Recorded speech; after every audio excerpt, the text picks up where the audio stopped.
Hi there, Maude Garrett, Boss Bomb of Geek Bomb, here with you to celebrate the year that was 2019. I'm going to be doing Powered of the Year, playing, watching, and reading only. So to kick it all off, playing. These are the games that I played this year. Some of them came out this year, most of them didn't. Of course, when you play games that I like RPGs, they take a very long time to finish. So I'm just going to go over the games that I played and which game that came out this year I thought was the best. Now, because this is Power, of course, I want to know what yours are. What have you been playing? I am doing videos for watching and reading as well, so make sure you subscribe to Geek Bomb for that one. Alrighty, so I think for full disclosure's sake, it's probably good to mention that I have a PlayStation 4 and the Xbox One and a Nintendo Switch. And just this year, I also now have a gaming PC, which I'll admit I've been slow on the uptake for that one because I have so many games already and my pile of shame is massive, so one step at a time with all of this. On the Nintendo Switch, I've probably been playing the most this year. 2018 was a quiet one for me on the Switch because I was very, very much Xbox heavy, so it was kind of lovely to be back, and with that, a game that was surprising for me that I liked it that much. Fire Emblem Three Houses. Now, this game sort of came out in the middle of the year, and a few people were tweeting about it and playing it, and I approached them and I said, do you think this is something that I would like, considering that I am a massive Zelda fan?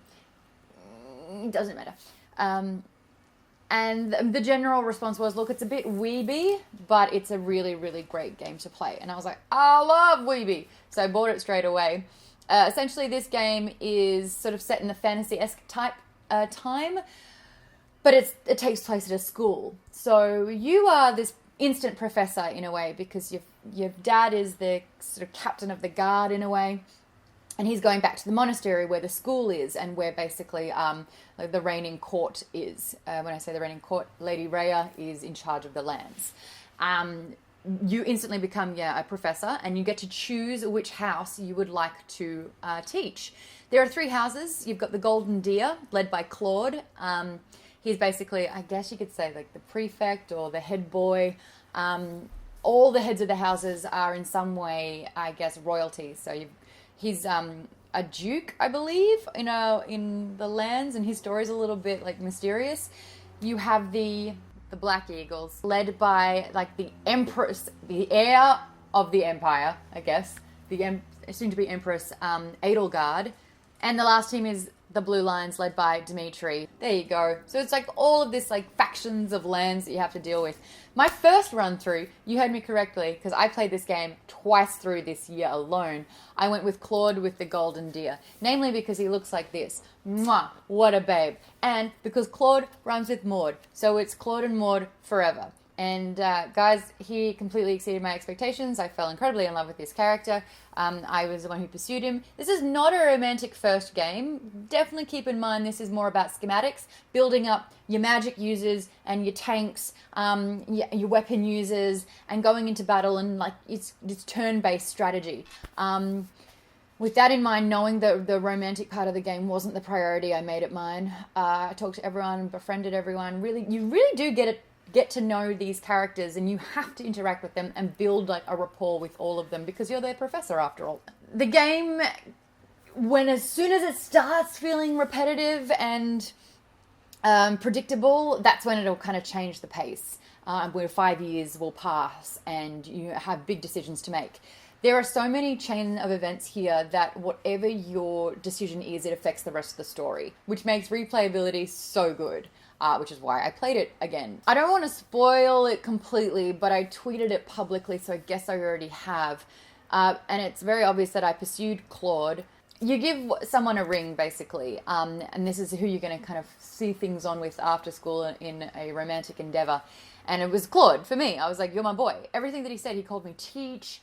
He just said everything right. He wanted to unify the land so borders would stop sort of like causing disparagement. It was just so wonderful.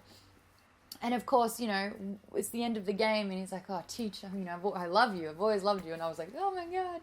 And then he goes, listen, there's things bigger than us, you and I right now, and I got to go take care of a few things, but maybe in a few years, I guess, I'll be back and we can see how things are then. I tweeted the voice actor of Claude, and I was like, bruh, I just pursued you for 40 hours of my life in this game, and you're what, too busy? And he actually responded, bless his socks, with, it's not you, it's me, I guess. Sorry. Yeah, he broke my heart. So I played it again, and I decided to go with the Black Eagles. And it was just a whole different gaming experience. But the romantic side didn't really take off like it did in the first one, because heartbreak is a real bitch for me. Ha!